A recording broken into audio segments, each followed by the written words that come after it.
Bonjour tout le monde, bienvenue dans un autre épisode de Axe North. Cette semaine, on va parler des tentes versus les hamacs. On va y aller point par point, les pour et les contre, et on commence tout de suite. Le premier point de comparaison que je vais prendre, c'est au niveau de l'achat. C'est plus facile d'acheter une tente qu'un hamac. N'importe quel magasin qui est proche de chez vous a des tentes disponibles. Tandis que dans tous ces magasins-là, les hamacs vont être des hamacs de plaisance. Ils ne seront pas vraiment de haute qualité. C'est pas de bugnet d'intégrer. Ils sont pas longs. Ça va être des 10 pieds, 9 pieds et demi gros max. C'est pas des hamacs que je recommande pour le camping ou les randonnées. Si vous voulez un hamac qui est plus performant, c'est surtout en ligne sur des sites web. Il faut le commander, se le faire livrer, payer une petite douane, payer une livraison. C'est un petit peu complexe. Au niveau de l'achat, je vais donner le point plus à la tente, que c'est facile, qu'on peut trouver n'importe où.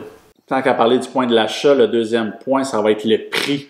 Comme dans n'importe quoi, les tentes, tu peux en acheter des cheap, tu peux en acheter des vraiment bonne qualité. Ça va passer de 50$ à 500$ US pour une bonne tente de randonnée. Les hamacs aussi, tu peux acheter un hamac cheap à 30$ sur Amazon qui va être un 9 pieds, qui va être tout petit, que tu vas utiliser une fin de semaine. Tu vas dire, ouais, c'était serré, mais c'était correct, j'étais confortable. Tu peux acheter aussi des hamacs à 300-400$ qui a le bugnet intégré. Normalement, si vous êtes débutant ou que vous voulez juste essayer, les tentes moins chères vont faire plus la job que les hamacs moins chers. Je recommande d'investir un petit peu plus dans la hamac si vous voulez l'essayer. Mais au niveau du prix, pour un bon hamac, ça va être moins cher qu'une tente ultra léger. Ce qui m'amène au troisième point qui est l'isolation. Hamac, tu vas avoir besoin de underquilt, tandis qu'une tente, tu vas avoir besoin d'un matelas, tout dépendamment de la saison. Si tu as besoin d'un matelas qui a un bon R-value, qui est confortable, qui est 3 pouces au lieu de 1 pouce et demi, c'est sûr les prix vont augmenter pour ça. Le prix de l'isolant en hamac est plus élevé, je pense, qu'en tente. Je m'explique. En tente, le R-value de ton matelas, tu peux acheter un matelas qui est vraiment bon, qui a un bon R-value, qui va coûter aussi cher qu'un underquilt. Sauf que tu peux t'en sortir aussi avec un matelas qui a un moins bon R-value, puis mettre un matelas de foam en dessous. Ça veut dire que tu vas perdre moins ta chaleur par en dessous avec un petit foam en dessous de ton matelas. Fait que je pense que tu peux économiser beaucoup plus dans la tente au niveau de l'isolement. Sinon, underquilt, tu peux enlever l'underquilt puis mettre un matelas gonflable qui est le même que dans ta tente s'il y a un bon R-value. Fait que ça revient au même. Ce qui m'amène à mon quatrième point qui est le confort. Dans un hamac, je dors vraiment bien avec un underquilt. Ça me réchauffe par en dessous, j'ai mon tapis par-dessus. Je suis dans un cocon. Puis le hamac, il est mou, il se forme à moi, je suis vraiment bien. Tandis que dans une tente, un matelas gonflable, peu importe le matelas gonflable que tu achètes, peu importe combien tu mets d'argent sur un matelas gonflable, ça restera toujours un matelas gonflable. Même si j'en ai un très bon, un Thermarest qui m'a coûté cher, quand je me couche du côté, c'est au moins 3-4 fois par nuit que je me réveille de bord ou que je me remets sur le dos ou que... Dans une tente, j'ai jamais aussi bien dormi que dans un hamac. Matelas gonflable versus un cocon d'amour. En hamac, je peux dire que j'ai aussi bien dormi que dans mon lit. Le confort, je le donne 100% au hamac. Vraiment, vraiment plus confortable. Ce qui m'amène au cinquième point, l'entrée et la sortie. Dans un hamac, tu t'assois dans ton hamac, tu lèves les pieds, tu es couché. Dans une tente, il faut un petit peu plus d'acrobatie, que tu rentres, tu ouvres le zipper, tu te penches, tu marches à 4 pattes, tu laisses tes bottes en dehors de la tente pour te revirer, tu t'assois sur ton matelas, tu es assis par terre quand tu es sur ton matelas. Tandis que dans le hamac, si tu n'es pas prêt à aller faire dodo tout de suite, là, tu peux t'asseoir dans ton hamac puis juste mettre tes pieds à terre puis chiller. Je trouve que sortir du hamac, tu me sors, tu mets tes jambes là, puis tu te lèves. Tandis qu'une tente, il faut que je mette mes souliers, j'ai le cul à terre sur le matelas, je mets mes souliers, j'ouvre le zipper, je sors dehors. Il y a comme un rampage qui est plus compliqué au niveau de l'entrée et de la sortie. Ce qui m'amène à mon sixième point, le rangement à l'intérieur. Dans une tente, tu mets ton matelas, ton sleeping bag, ton oreiller dessus, tu peux mettre ton pack-sac, tes souliers à côté, tu peux étendre ton stock, tu peux sortir ta nourriture, tout dans la tente. Tandis que dans un hamac, le sac va souvent être accroché en avant ou en arrière du hamac pour ne pas être à terre. c'est pas toutes les hamacs qui ont une tablette. Mon Warbonnet, il y a une tablette dedans que je peux mettre un coton ouaté, une tuque ou quoi que ce soit dessus. Lampe de poche, selle, je peux tout mettre ça là. Je peux accrocher des petites poches dans mon hamac pour mettre des choses dedans, mais j'ai pas autant d'espace dans un hamac que dans une tente. Dans une tente, je peux vraiment tout mettre à terre, puis réorganiser mes affaires, mettre dans mon sac. Tandis que dans un hamac, mon sac, faut tout le temps que je regarde aussi que je veux le mettre. Je veux pas le mettre dans l'eau, je veux pas, tu sais, faut que je l'accroche, puis ça prend un petit peu plus d'organisation. Fait que ce point-là, l'espace, je vais le donner à la tente. Ce qui m'amène à mon 7e point en cas de pluie. Première partie, assembler l'équipement. En hamac, je mets ma toile dans les airs, je l'étire.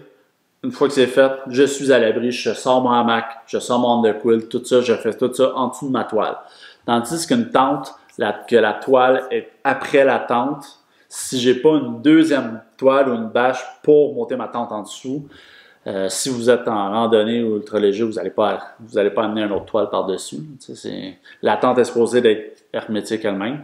Fait que pour monter la tente ou la hamac sous la pluie, je donne le point au hamac. Après ça, pour veiller en cas de pluie, si tu es assis dans ton hamac, tu peux gosser sur ton sel, tu es bien confortable, mais tu restes en dessous de ta toile.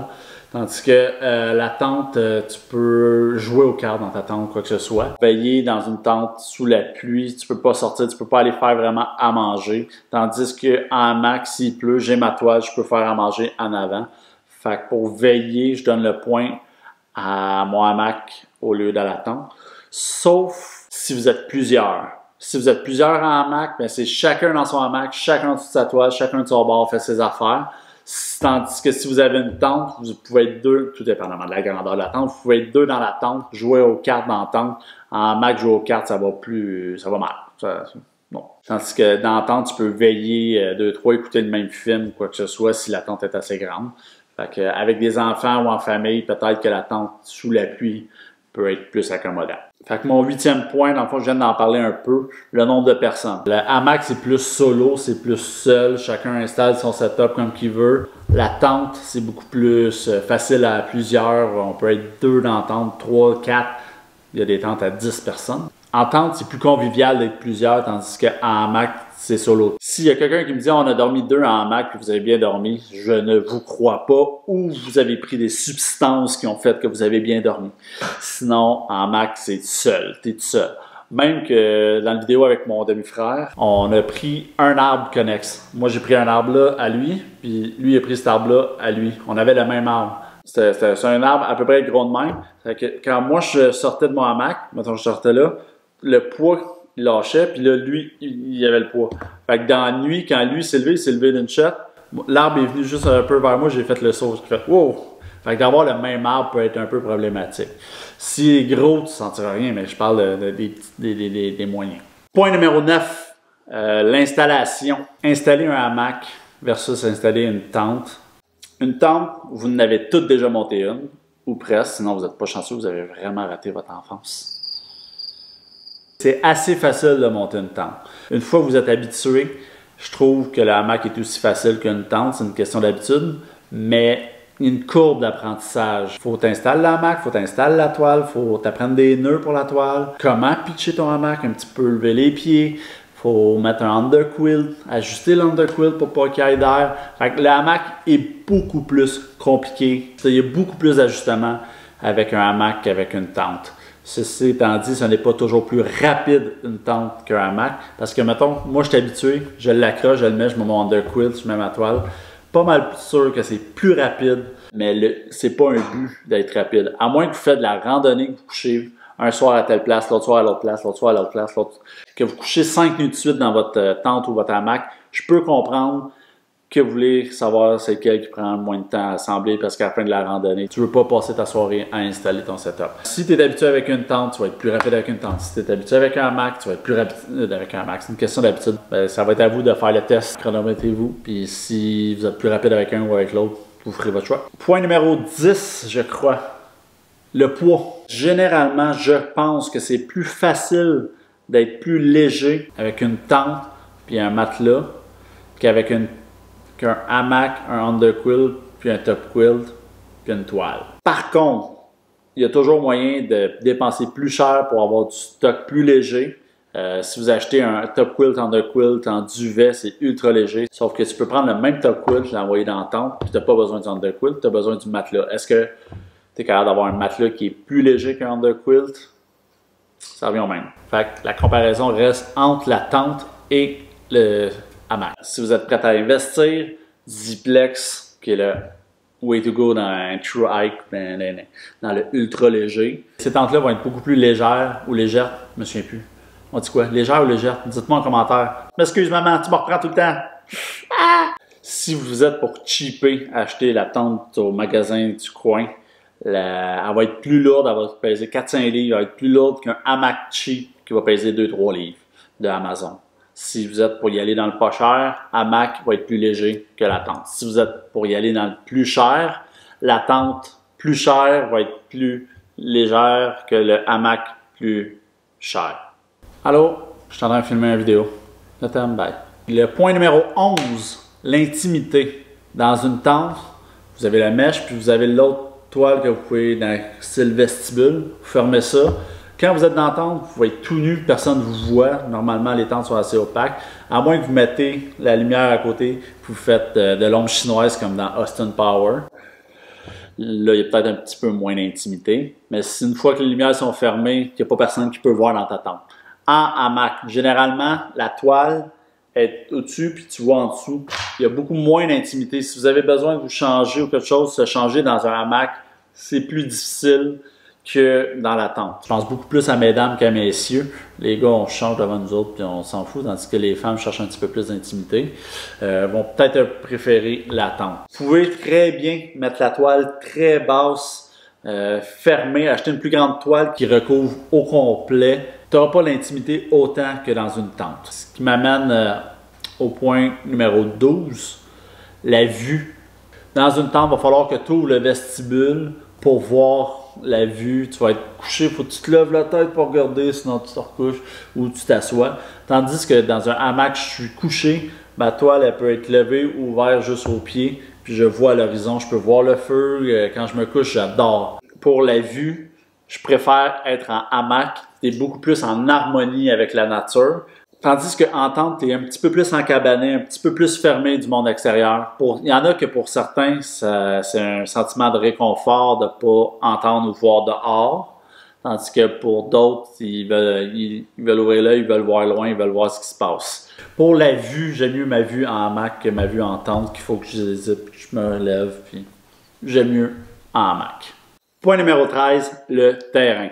Au Québec, où ce que je suis présentement, où ce qu'on fait du camping, si c'est des parcs de la CEPAC ou n'importe où, en tente, tu vas avoir tout le temps un espace plat pour coucher là, qui va être aménagé. Si vous faites de la randonnée, puis que vous couchez dans le bois, que vous ne savez pas où est-ce que vous allez coucher, je vais trouver plus souvent 2 arbres pour trouver une place pour installer mon hamac que de trouver un terrain plat pour installer ma tente. S'il y a des branches, s'il y a des roches, en hamac, ça ne dérange pas. En tente, il faut faire une petite période de nettoyage. Si c'est une racine puis tu es en tente, ben, tu ne peux pas l'enlever la racine. Le terrain peut être comme ça. Si tu as 2 arbres, tu peux installer. Si jamais tu as de l'eau, tu ne peux pas installer ta tente. Si c'est de la boîte, tu ne peux pas installer de la tente. Moi, chez nous, c'est des montagnes. J'ai pas de terrain plat en nature, à moins qu'il ait été aménagé par l'humain. La dernière fois que j'ai couché en tente dans la montagne, on était 3 gars. 3 tentes différentes, toutes des tentes une place ou 2 places. Ça a pris au moins 1 heure et demie de trouver un bon spot pour mettre nos tentes, puis on a fini par les mettre directement dans le sentier parce qu'il n'y avait pas de place. J'étais chanceux parce que c'était un sentier plus de ski de fond ou de raquettes pour l'hiver, fait que l'été, il n'y avait vraiment personne qui passait là, il n'y avait pas de 4 roues qui passaient là. 14 et dernier point, hiver, avant d'en parler. Je suis curieux si à date, vous êtes plus tente ou hamac. Demandez dans les commentaires, je suis plus pour la hamac ou pour la tente. Puis si vous avez des raisons de pourquoi ou des raisons que j'ai pas élaborées, je suis ouvert aux discussions. Je suis vraiment curieux. Ça se peut que selon ce que j'ai dit, j'ai peut-être fait changer d'idée vers la hamac ou vers la tente. Je serais content. Dernier point, hiver. Il y en a qui vont dire que c'est plus facile d'avoir chaud en tente qu'en hamac. Je peux comprendre pourquoi ils disent ça, mais ça revient à de l'équipement. Si tu es mieux équipé en tente que tu es équipé en hamac, tu vas avoir plus chaud en tente. Si tu es mieux équipé en hamac qu'en tente, tu vas avoir plus chaud En hamac, c'est un bon angle quilt avec un bon top quilt. Tu vas avoir aussi chaud en hamac qu'en tente. Donc, pour résumer ça, ça dépend de où ce que vous allez, ça dépend de votre budget, ça va dépendre de ce que vous êtes confortable à coucher dedans. Le sommeil change toute l'expérience. C'est vraiment ça qui va faire en sorte que tu vas passer une meilleure fin de semaine. 2 bonnes nuits versus 2 nuits de marde, c'est ça qui va faire la différence sur ton expérience en camping. Moi, en hamac, je dors 1000 fois mieux qu'en tente. Donc, c'était tous mes points de comparaison, tente versus hamac. Selon moi, hamac gagne haut la main. Fait que vous allez voir beaucoup plus de vidéos en hamac qu'en tente. C'est une question de préférence personnelle. Pour vous, ça se peut que ce soit la tente qui vous convienne le plus selon les points que j'ai énumérés et je comprends. Là-dessus, mon nom était Maxime, c'était un autre épisode de Axnort.